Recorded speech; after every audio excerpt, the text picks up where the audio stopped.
신명기 14장 17절 너는 객이나 고아의 송사를 억울하게 하지 말며 과부의 옷을 전당 잡지 말라.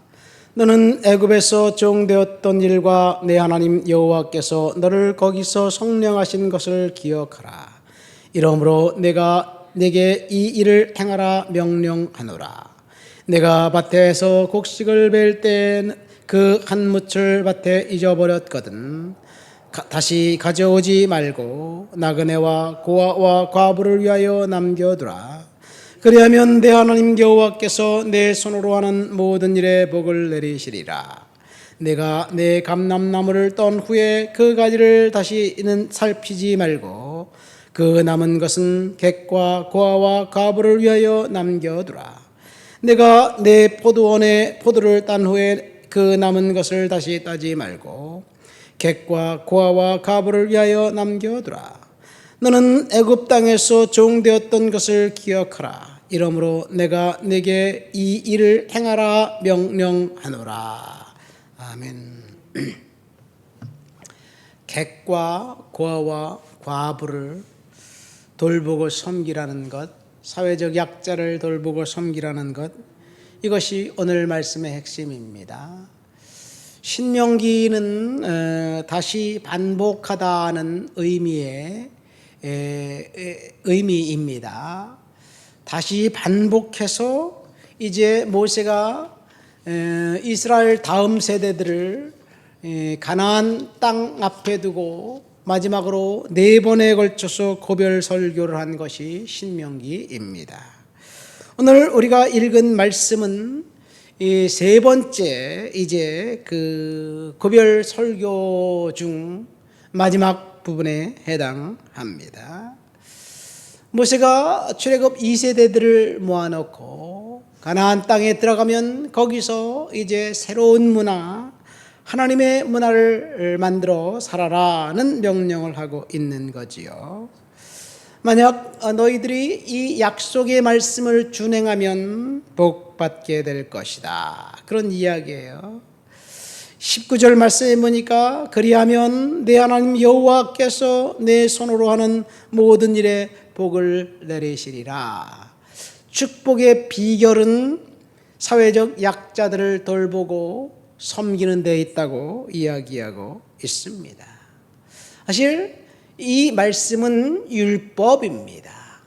이 모세를 통해서 하나님이 율법을 주셨는데 율법은 크게 2가지로 나눌 수 있습니다. 첫 번째는 도덕률입니다. 도덕률 안에 10계명이 들어가 있습니다. 오늘 우리가 읽은 본문 말씀도 도덕률입니다. 두 번째 법은 예배에 관한 법입니다. 하나님을 어떻게 예배하며 살아야지 될까? 이것이 예배에 관한 법인데, 예배에 관한 법은 레위기 한 권에 걸쳐서 따로 설명하고 있습니다. 왜 그러냐? 예배에 관한 법을 지키는 사람들에게 하나님이 복 주시겠다는 이야기를 하고 있는 거예요. 도덕률은 대인관계 속에서 지켜야 할 그 사회적인 그 규약들을 이야기하고 있습니다. 우리는 10계명을 반드시 지켜야 한다고 생각합니다. 목사님들이 10계명을 강조합니다. 그러나 오늘 우리가 읽은 본문 말씀, 이 말씀은 10계명과 동일하게 아주 중요한 말씀으로 백성들이 이 말씀을 반드시 지켜야 할 말씀입니다. 하나님께서 이스라엘 백성들에게 도덕률을 주시면서 이제 특별히 사회적인 약자들, 그들을 섬기고 돌보라고 이야기하고 있어요. 이 사회적인 약자들을 돌보고 섬기는 일에 여러 가지 제도를 만들어 놓습니다. 그중 하나가 도피성 제도라는 것도 있어요. 이 부지 중에 살인한 사람들, 의도하지 않고 살인한 사람들, 피해 보수자로부터 도망갈 수 있도록 만들어 놓은 것이 그 도피성입니다. 그러니까 도피성은 범죄자들의 인권을 보호하기 위한 하나님의 고육지책입니다. 근데 여기서 말하는 범죄자들은 파렴치한 범죄자들이 아니라 그 우연하게 혹은 그 원하지 않는 상태에서 이 사고로 이제 범죄자가 된 그 사람들을 이야기하고 있습니다. 어쨌든 오늘 사회적인 약자, 이들은 함께 살아가야 할 이웃인데 그 이웃을 이웃답게 그 대우하면서 살라는 이야기이지요. 오늘 본문 17절 18절 말씀 보세요. 너는 객이나 고아의 송사를 억울하게 하지 말며 과부의 옷을 전당 잡지 말라. 그 이유는 너희가 애굽 땅에서 종되었을 때 하나님 아버지께서 너희를 속량했기 때문에 그렇다. 그러면서 하나님이 이런 일을 행하는 사람들, 고아와 과부를 선대하는 그 사람들에게 복 주시겠다고 이야기하고 있습니다. 동일한 구절을 출애굽기 22장에는 이렇게 설명하고 있습니다. 너는 과부나 고아를 해롭게 하지 말라. 내가 만일 그들을 해롭게 함으로 그들이 내게 부르짖으면 내가 반드시 그 부르짖음을 들으리라. 나의 노가 맹렬함으로 내가 칼로 너희를 죽이리니 너희의 아내는 과부가 되고 너희의 자녀는 고아가 되리라. 그가 부르짖으면 내가 들으리니 나는 자비로운 자임이라. 이 사회적 약자들을 돌보지 않는 사람들, 그 사람들을 하나님이 죽이겠다고 이야기합니다. 그들이 하나님께 부르짖으면 하나님께서 반드시 들어주시고 응답해 주시겠다는 이야기예요. 왜 그러냐면 당시 사회적 약자들은 그 돌봄이 없으면 살 수 없는 구조였습니다. 유다 땅에서, 팔레스타인에서 과부가 살 수 있는 방법은 없습니다. 특별히 자녀가 없는 과부는 이 남편의 재산을 물려받지 못합니다. 왜냐하면 재산은 가문의 것이라고 생각했기 때문에 꼭 아들에게, 장자에게 물려주었습니다. 딸들에게 물려주지 않아요. 물론 슬로보아 딸들이 그 이야기하지. 아버지가 죄짓지도 않았고 아버지에게는 딸들밖에 없는데 어떻게 아버지 재산을 우리가 물려받을 수 없습니까? 그러니까 하나님이 판결해 주죠. 너는 너희 지파에 있는 그 남자들과 결혼해라.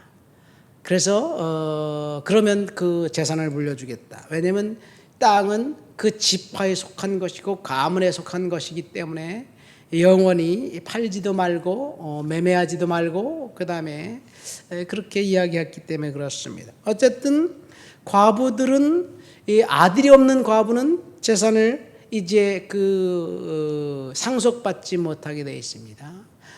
땅 몇 댁이라도 이제 갖고 있는 것이 있다면 각종 법적인 그런 그 조항을 들먹여서 빼앗고 수탈한 것이 신약 시대에 가산을 탐하고 그 다음에 외식하는 바리새인들의 일이었습니다. 예수님께서 그것을 책망하셨죠.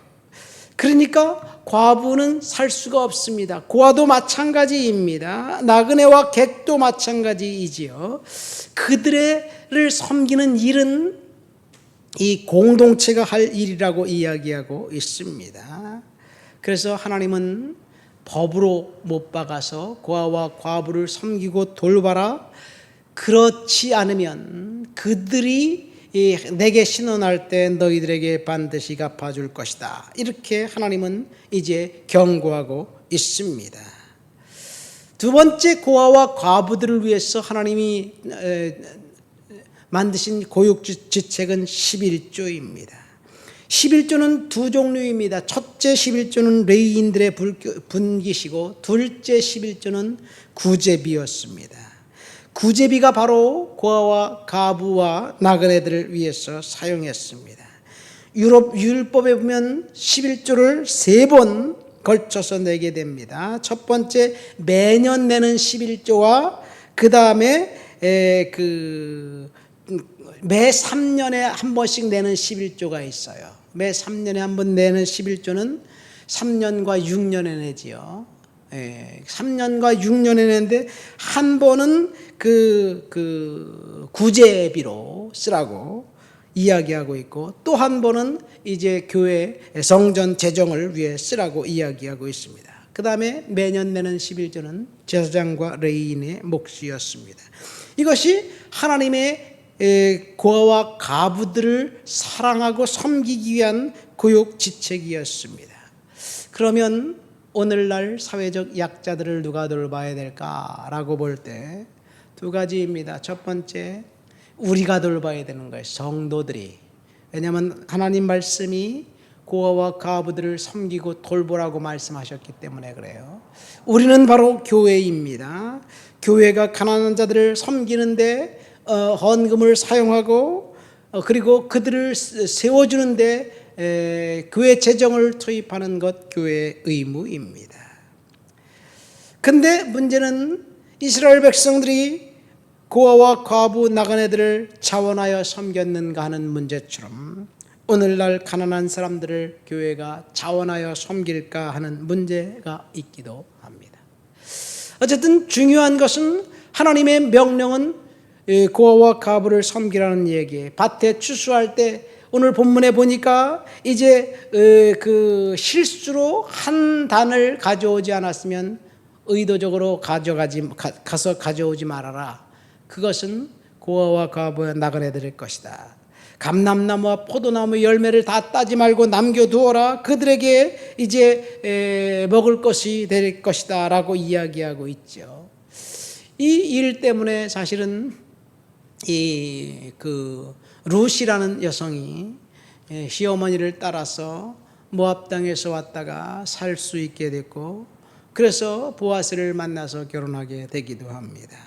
현대 시대에 고아와 과부와 가난한 자들을 돕는 것은 공동체 일이 되어서 사회복지제도로 정부에서 하는 일로 되어 있지만 그것은 우리가 섬겨야 될 일이라는 것. 축복은 이들을 섬기는 것에 있다는 것이 오늘 말씀의 핵심입니다. 말씀을 맺습니다. 사회적 약자들을 돌보라고 주님이 명령하셨어요. 고아와 객과 가부들을 섬기고 돌보는 것, 그래야 하나님이 축복이 그곳에 있다고 이야기하는데, 오늘날 사람들은 축복은 섬김에 있는 것이 아니라 부정한 방법을 써서라도 자신을 위해 쌓아두면 그것이 축복이라고 생각하는데, 이것은 착각이라는 것, 그것이 성경의 핵심입니다. 하나님의 말씀을 우리가 순종하며 오늘도 믿음으로 살아가게 되시를 예수님의 이름으로 축원드립니다. 하나님 아버지 감사합니다. 오늘 말씀 통해서 고아와 가부를 섬기고 돌보라는 주님의 명령을 다시 들었습니다. 주님 앞에 순종함으로 이 일을 행하도록 도와주시옵소서. 예수님의 이름으로 기도합니다. 아멘.